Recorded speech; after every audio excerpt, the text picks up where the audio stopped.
February 1993. Friends and family gathered outside a cramped tenement apartment on Manhattan's Lower East Side, following the death of a woman known throughout New York City's underground ballroom scene. They came expecting costumes, wigs, feathers, sequins, the artifacts of a legendary life. And they found those things. But they found something else, too. At the back of the closet sat an old trunk, buried beneath decades of fabric, stageware, and memories. Inside, packed in baking soda, wrapped in plastic, was the decomposing body of a man. He had been shot in the back of the head, hidden away for years, possibly decades. The woman who lived in that apartment was Dorian Corey, drag performer, fashion designer, ballroom icon, and one of the most unforgettable stars of the documentary Paris is Burning. To many, she was the wise elder of New York's ballroom community, famous for her sharp wit and unforgettable observations about survival, identity, and ambition. But when the trunk was opened, a different story emerged. A story involving a missing man named Robert Worley, a violent end hidden in plain sight, and a secret that Dorian Corey carried to her grave. I'm Brittany Ransom, and this is When Killers Get Caught, a podcast where I examine the people, the psychology, and the moments that lead to the most extreme acts of violence, and what happens when the darkness finally meets the light. Tonight, we're exploring the life of an LGBTQ+ icon, the disappearance of Robert Worley, and one of the strangest hidden body cases in modern true crime history. Because for a quarter of a century, just a few feet away from where Dorian Corey slept, the truth remained locked away in the dark, and no one ever knew it was there. Before we get into the mystery or we talk about the body in the closet, we have to talk about Dorian Corey herself, because this story isn't about some unknown recluse living in the margins of society. Dorian Corey was a legend. Long before her name became associated with one of true crime's strangest discoveries, she was known as a trailblazer, a mentor, and one of the most respected figures in New York City's ballroom scene. Dorian Corey was born Frederick Legg in Buffalo, New York, sometime in the 1930s. Like many Black LGBTQ+ people of her generation, details of her early life remain difficult to verify. What we do know is that she was highly artistic, eventually moving to Manhattan to study fashion design. By the 1960s, she was touring as a drag performer with the famous Pearl Box Revue, ultimately finding her permanent home in New York's underground ballroom scene. To understand Dorian's impact, you have to understand what ballroom was. It wasn't just entertainment, it was survival. At a time when many LGBT people were rejected by their biological families, denied housing, and targeted by police, the scene offered a sanctuary. Participants formed houses, chosen families led by house parents who provided emotional support, guidance, and a safe place to live. Dorian became the founder and mother of the House of Corey. But she was also a brilliant working businesswoman. Under her label, Corey Design, she worked as an expert seamstress, creating jaw-dropping gowns and costumes for her community. Because of this, her living space was always a labyrinth of fabric, patterns, sequins, and clothing racks. By the 1980s, she had earned her reputation as the elder stateswoman of the ballroom scene. Unlike performers whose influence came primarily from winning trophies, Dorian became known for her wisdom. She was someone that people listened to.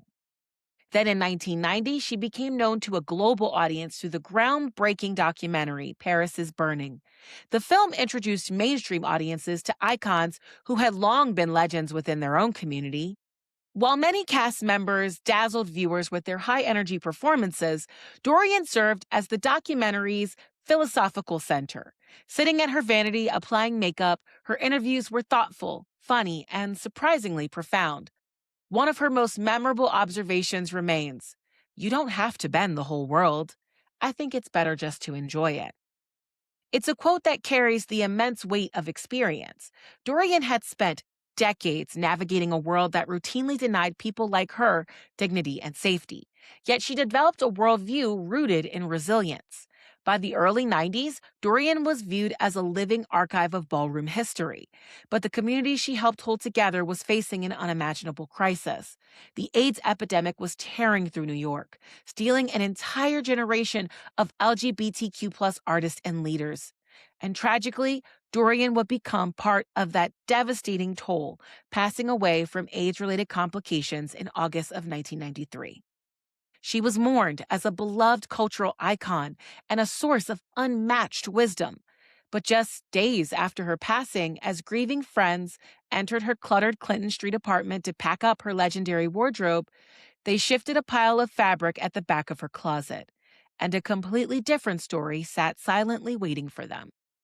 What nobody knew was that Dorian Corey had a secret, just a few feet from where she slept every night. When she passed away in August of 93, her closest friend and fellow performer, Lois Taylor, took on the heartbreaking task of sorting through her apartment.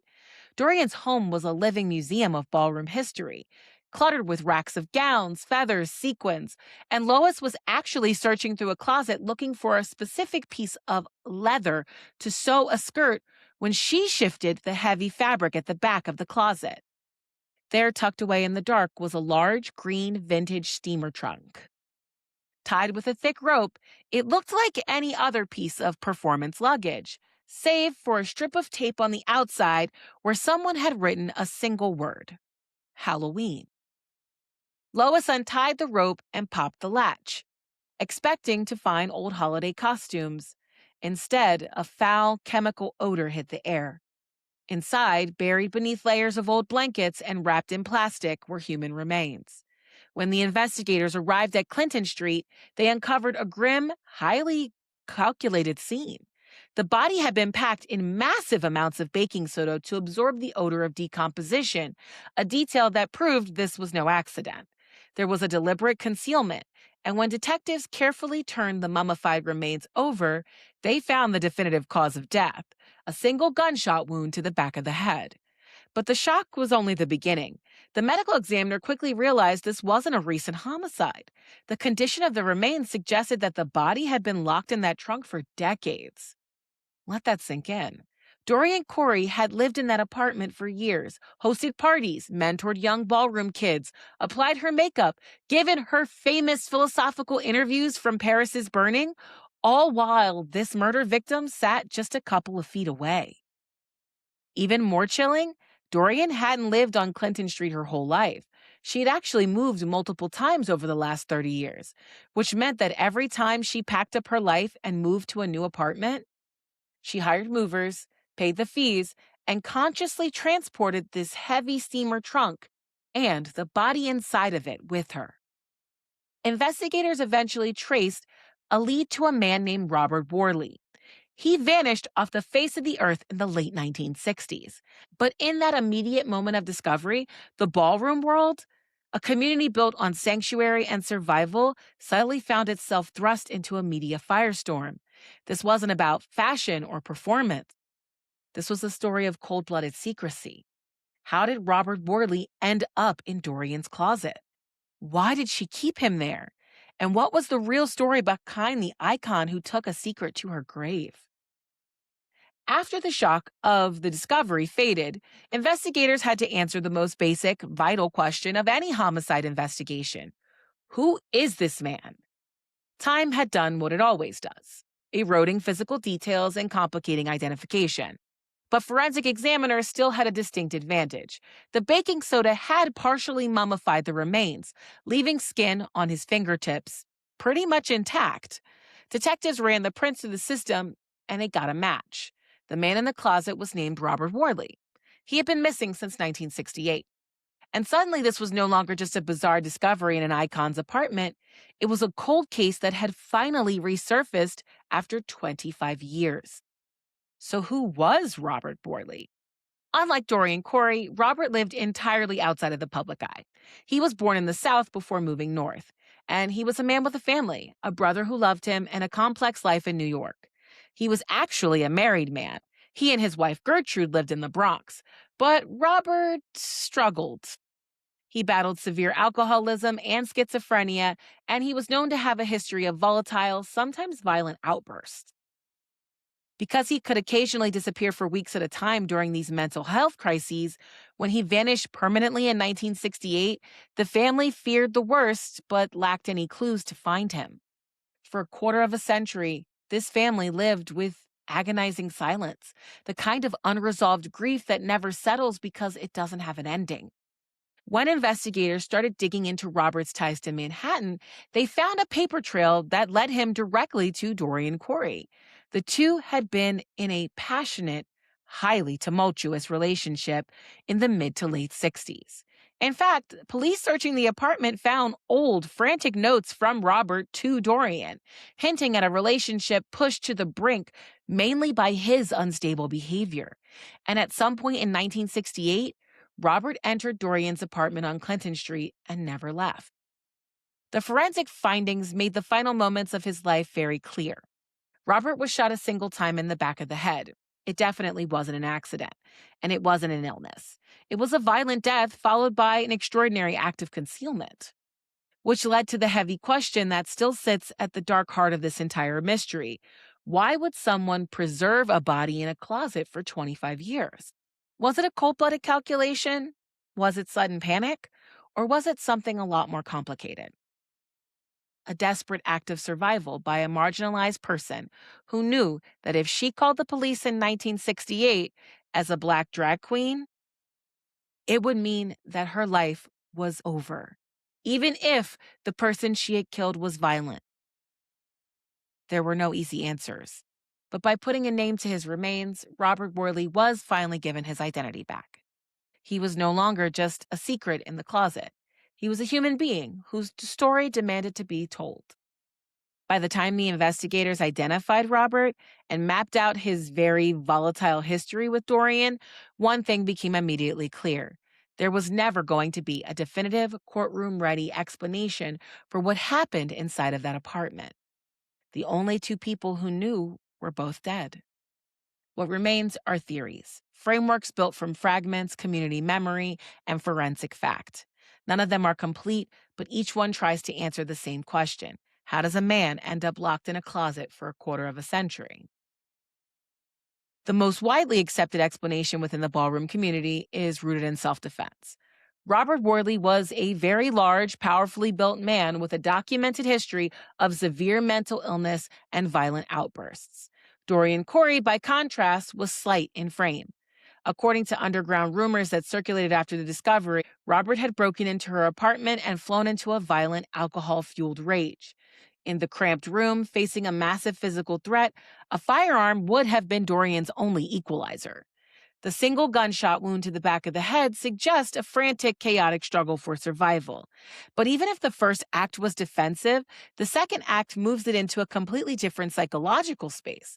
Self-defense might explain why she pulled the trigger, but it doesn't explain the meticulous wrapping, the layers of plastic, and the buckets of baking soda. To understand that, we have to look at a different kind of survival. To understand why someone might hide a body for decades, we have to step outside the modern assumption about the law and look at what Manhattan was in 1968. For a Black, trans, advocate, and drag queen, the justice system was not a shield. It was actually a weapon. Calling the police in 1968 did not guarantee protection. It virtually always guaranteed catastrophe. It meant immediate arrest, public exposure, brutal harassment, and incarceration in a baseline hostile prison system. Even in a textbook self-defense case, Dorian Corey knew that the deck was already stacked against her. Hiding the body wasn't necessarily a sign of a cold-blooded killer. It may have just been a calculated, desperate decision made under conditions where every available option led to her own ruin. In that light, the green steamer trunk becomes a boundary line where two terrifying fates exist: immediate violence from a partner or systemic destruction from the state. And then there's theory 3, secrets taken to the grave. The final haunting reality? We'll never know. Dorian left no diary, no formal confession, and no surviving witnesses. However, investigators did find a chilling artifact in her apartment, a handwritten manuscript that she had penned. It was a fictional short story about a woman who shot her abusive lover and hides his body in a steamer trunk. Was this a manifestation of guilt or a form of coping or a quiet testament to the secret that she carried within her every day? When Dorian Corey passed in 1993, the New York Police Department officially closed the file, marking it abated by death. Legally, the mechanics of the justice ground to a halt. There would be no trial, no cross examination, and no final answer for Robert Worley's surviving family. This case forces us to confront the limits of what can really ever be truly known. The facts are absolute. A man disappeared, a family grieved, and a cultural icon kept a corpse in her closet.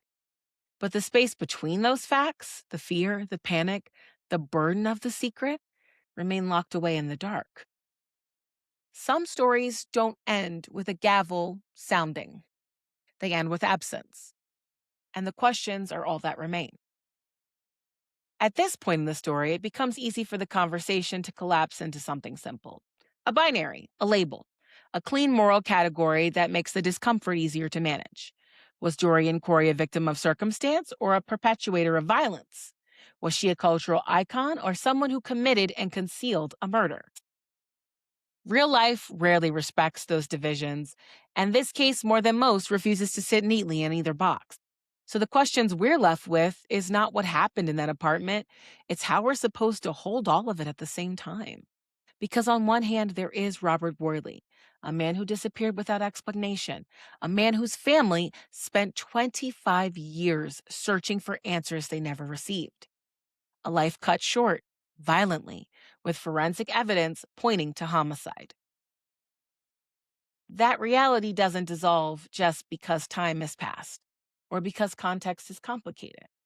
The loss remains final. And on the other hand, there's Dorian Corey, a Black gender nonconforming performer navigating mid 20th century America, a world where visibility itself was dangerous, a world where law enforcement was not always a source of protection and where the act of seeking help might produce more harm than good. So when we talk about justice in a case like this, we're really talking about two competing frameworks. Retributive justice says that harm demands accountability, that violence should be answered through formal systems of investigation, prosecution, consequences. In that framework, concealment looks like evasion, a refusal to allow the legal system to do its job, a denial of closure for the victim's family. But restorative justice asks a different set of questions. Not only what happened, but why did it happen? Why did it happen in the world that existed at the time? It asks us to consider the structures surrounding the individual involved, the fear, the lack of safe reporting options, the historical reality that for many marginalized people, institutional systems do not offer protection, just more risk. Neither framework fully resolves the tension in this case. And maybe that's the point. Because when we strip everything down, we're left with an uncomfortable truth. Human beings are not single stories. They're layered, contradictory, capable of harm as well as care, fear as well as courage, creation as well as concealment. And it's all within the same lifetime. Dorian Corey can be remembered as a cultural architect of ballroom history, a mentor whose presence helped shape a generation of performers who've created beauty in the face of their exclusion. That legacy is real. It matters. It continues to influence art, language, and identity even today. And at the same time, that legacy exists alongside a deeply unsettling discovery, one that recontextualizes her life but can never erase it, and a death that demands acknowledgement even when the circumstances are still partly obscured. The ethical challenge then is not choosing which version of Dorian is true. It's accepting that both can be. And this is where history becomes uncomfortable, because it resists simplification. We want heroes and villains because they make the stories easier to tell. But the people who actually shape culture, especially in marginalized communities, surviving hostile eras, they're often neither. They're human beings making decisions inside of systems that offer them very few good options. Sometimes those decisions build community, and sometimes they preserve life, and sometimes they create harm that outlives them. So where does that leave us? It leaves us with a responsibility, not to resolve the contradiction, but to let it sit honestly, to honor Robert Worley not just as a name in a case file, but as a man whose life ended abruptly and whose family lived with unanswered questions for a quarter of a century. And to also understand Dorian Corey, not as a flattened symbol of admiration or condemnation, but as someone who was shaped by an era where survival itself often required morally impossible choices. History doesn't always give us clean endings. Sometimes it gives us people who contain multitudes. Multitudes we're still trying to understand. And sometimes the most honest thing we can do is admit that those multitudes don't cancel each other out. They coexist uncomfortably. In the end, the story of Dorian Corey refuses to settle into a single, neat narrative. On one hand, she remains exactly what she has always been to many: a mentor, a house mother, an architect of community in a world that offered very little. She spent decades in New York's ballroom scene teaching younger people how to walk, how to perform, and how to endure. In a space where chosen family meant everything, she was the foundation. Her presence in Paris's burning permanently cemented her as a cultural icon. She was someone with sharp wit and profound grace who carried the immense weight of her lived experience. And yet behind the brilliant gowns, the wisdom, and carefully constructed legacy, there was a secret so heavy it still feels impossible to reconcile with the person the world knew. A dead man in a closet, a violent end with no legal resolution, no courtroom confession, and no verdict. We're just left with contradiction, reminded that people are rarely one thing, and that even our most beloved icons can have private histories that completely shatter what we think we understand about them. Robert Worley and Dorian Corey are now bound together forever in the margins of history. Two lives intersecting in a dark apartment on Clinton Street, leaving behind a mystery that time has rendered unsolvable. But perhaps that is the ultimate takeaway of this case. Dorian managed to shield her secret from the world for 25 years. She lived her life, achieved her fame, and went to her grave with her head held high. The truth is a patient thing, though. It sits in the dark, waiting for the fabric to be pulled back. Dorian Corey was never handcuffed, and she never stood before a judge. But the past still knocked on her door. Because justice isn't always delivered at a courtroom. Sometimes it's delivered by time. I'm Brittany Ransom, and this has been another episode of When Killers Get Caught. Thank you so much for listening. If you are following me on Facebook, I'm posting new videos there. And you can always follow me on TikTok or YouTube.